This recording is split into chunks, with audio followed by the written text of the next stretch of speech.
Hello les fleurs, j'espère que tout le monde va bien. Je suis très heureuse de vous retrouver aujourd'hui dans une nouvelle catégorie de vidéos puisque je vais vous présenter mes lectures du moment. Donc comme vous le voyez, j'ai terminé quelques livres durant le mois dernier. Donc j'ai décidé de vous en parler aujourd'hui pour vous donner un petit peu des idées. Sachez qu'il y a un petit peu de tout. J'ai de la littérature jeunesse, puis des livres qui seront plus destinés à des adultes. Donc je vous fais un petit sommaire. J'ai choisi Mon journal grave nul de Jim Benton, Oedipe le maudit de Marie-Thérèse Davidson et Méduse d'Anne Vental, qui sont tous les deux issus de la série des mythes noirs de la mythologie, des histoires noires de la mythologie, Le complexe du papillon d'Anne-Lise Hortier, Girl Online de Zoé Sugg, Calendar Girl janvier d'Audrey Carlan, et enfin Ta deuxième vie commence quand tu comprends que tu n'en as qu'une de Raphaël Giordano. Donc si la sélection vous plaît, c'est parti! Vous allez le voir, je commencerai toujours ces vidéos par la littérature jeunesse et puis je continuerai jusqu'à arriver à la littérature adulte. Le premier livre dont je voulais vous parler, c'est Mon journal grave nul de Jim Benton. Il s'agit en fait d'un journal intime où la toute jeune Jasmine Kelly, il me semble, oui, raconte son petit quotidien de collégienne. Donc ça c'est vraiment un livre que je conseille aux plus jeunes, je dirais une dizaine d'années, parce que c'est très mignon mais ça se lit très rapidement, c'est facile à lire et c'est quand même des problèmes d'ados, de jeunes ados, donc voilà. C'est mignonné, mais je pense que si vous êtes une ado plus âgée ou une adulte, ça vous intéressera un petit peu moins. Donc c'est très drôle, c'est très facile à lire et c'est toujours illustré. Donc ça c'est vraiment sympa. Elle raconte évidemment son quotidien avec sa meilleure amie et surtout elle nous parle d'Angéline qui est une espèce de figure inaccessible du collège que tout le monde aime, avec qui tout le monde veut être ami et qu'elle trouve complètement détestable parce qu'elle ne fait pas partie de son clan. Donc voilà, c'est très sympa. Si ça vous intéresse, il s'agit d'une série, il y en a une dizaine, je crois 12 en tout. Et voilà, c'est très mignon. J'ai le tome 2 sur ma pile à lire, donc je pense que je continuerai, mais c'est des lectures qui sont très rapides. Je voulais également vous parler d'une série que j'ai découverte il y a peu de temps puisque je travaille sur la mythologie avec mes sixièmes.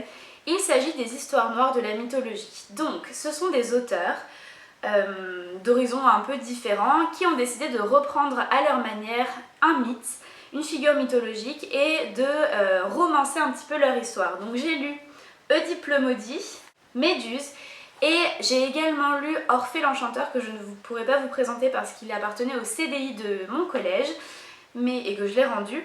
Mais voilà, ce sont de super romans qui ne trahissent pas les différents mythes qu'on peut connaître, mais qui vraiment permettent de s'en souvenir, de rencontrer un petit peu les personnages. Et ce que j'aime aussi beaucoup, c'est que évidemment les histoires peuvent parfois être un petit peu liées. Donc vous allez retrouver des personnages mythologiques dans plusieurs romans, même s'ils ne sont pas écrits par le même auteur. Donc ça c'est vraiment très sympa. Je dirais que ça convient très bien aux collégiens qui veulent découvrir un petit peu la mythologie, mais également au lycée si vous voulez un petit peu combler vos lacunes. Donc super découverte. Je pense que mon coup de cœur du mois revient au Complexe du papillon d'Anne-Lise Hortier, qui est un roman littérature jeunesse qui m'a particulièrement touchée. Ce roman raconte l'histoire de Mathilde, qui est une collégienne qui est en classe de 3e et qui a une vie un petit peu compliquée.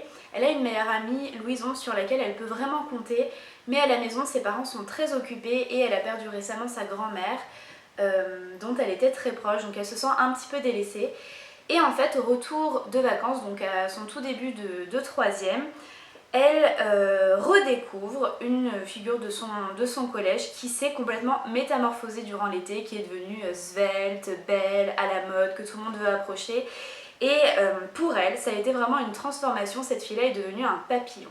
Et à son tour, elle veut aussi devenir un papillon, devenir plus belle, s'accepter et aussi plaire à un garçon. Pour ce faire, elle va décider de faire un petit régime pour se sentir mieux dans son corps, mieux dans sa tête, et demande à son amie Louison de l'accompagner.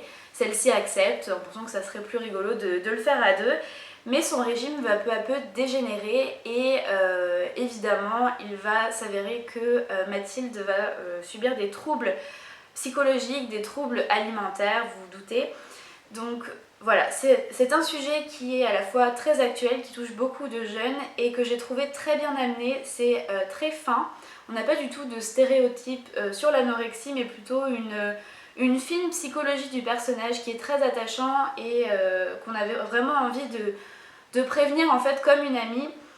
Voilà, j'ai beaucoup aimé ce livre et je vous le recommande si vous cherchez une lecture à la fois agréable mais aussi un peu profonde. J'ai décidé aussi de vous présenter dans chaque vidéo un livre, un influenceur pour rester un petit peu dans le domaine du web, et j'ai commencé par Girl Online de Zoéla que je n'avais toujours pas lu. Oui, je pense que j'étais la dernière, mais ça y est, c'est fait et franchement, j'ai beaucoup aimé. Alors, c'est un roman qui raconte l'histoire de Penny, qui est une petite anglaise assez discrète et assez Miss Catastrophe, qui est très proche de son meilleur ami, Elliot, je crois. Je voudrais pas dire de bêtises. Oui, Elliot, c'est ça. Et qui voilà, a une vie un peu rangée, un peu timide, et une fois de plus elle ne fait pas partie des super populaires du lycée, du collège, donc elle décide pour se confier un petit peu de créer un blog, et ce blog sera anonyme, elle le signera de Girl Online. Et évidemment Penny essaye de devenir amie avec les populaires de son lycée.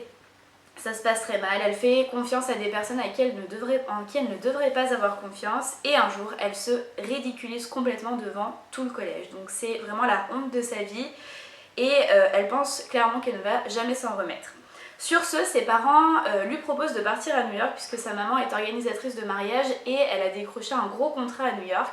Et donc ils partent tous à New York pour Noël, y compris Elliot, son meilleur ami. Et là, elle fait une rencontre. La rencontre qui évidemment va changer sa vie. Donc si ça vous intéresse, je vous propose de lire Girl Online et de découvrir un petit peu plus de la vie de Penny et des autres personnages. J'ai vraiment beaucoup aimé ce livre. Alors certes c'est de la littérature jeunesse encore une fois, mais j'ai trouvé que c'était bien écrit, qu'il n'y avait pas trop de longueur. Même si c'est une traduction, on a quand même voilà, le plaisir de la lecture, et voilà, le personnage de Penny est attachant. Je m'y retrouve aussi parce que voilà, à travers son blog, elle partage un petit peu ses pensées avec ses abonnés, ses lectrices.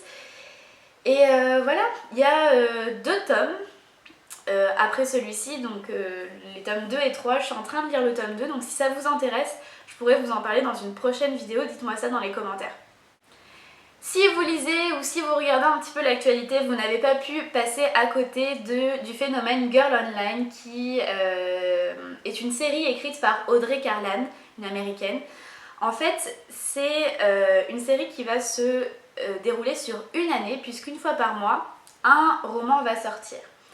Dans ce roman, dans cette série de romans, on retrouve Mia, qui est une jeune fille qui vit avec son père et sa petite sœur, mais qui se retrouve confrontée aux dettes immenses que son père a contractées en faisant des paris, etc.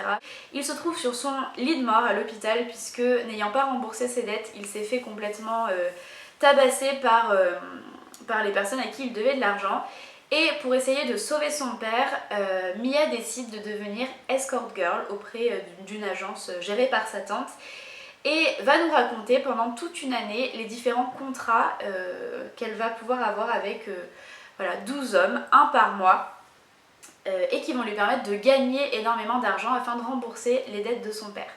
Donc pour le mois de janvier, Mia découvre un petit peu ce qu'est voilà, le fait de devenir escort girl, donc c'est complètement nouveau pour elle, et je dirais peut-être aussi un peu rabaissant au départ pour elle. Elle n'a pas envie de faire ce boulot, mais elle se rend bien compte que c'est la seule façon pour elle de gagner autant d'argent si rapidement.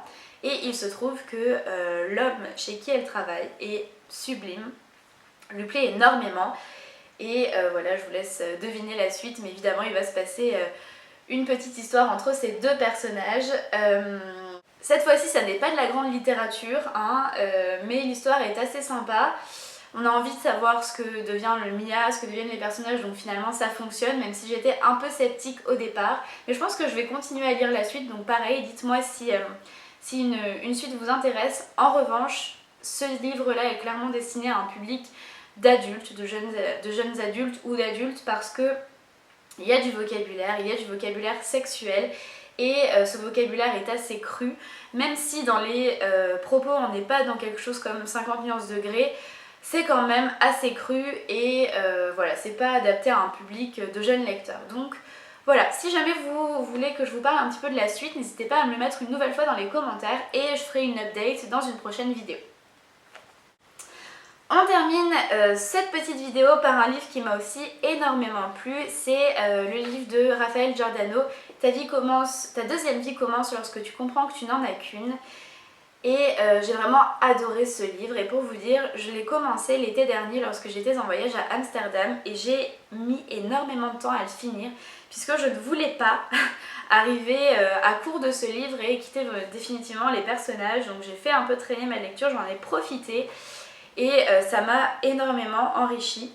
Donc cette fois-ci, c'est l'histoire de Camille qui est une maman qui semble épanouie dans sa vie, hein. Elle est mariée, elle est maman, elle a un travail, donc à première vue, voilà, tout semble rouler pour elle. Sauf qu'elle s'ennuie, elle est complètement dans une routine, dans son quotidien et elle est sur le bord de craquer lorsqu'elle a un accident de voiture qui la conduit chez un total étranger pour voilà, se remettre du choc, de ses émotions. Et il se trouve que cet étranger qui s'appelle Claude est ce qu'on appelle un routinologue.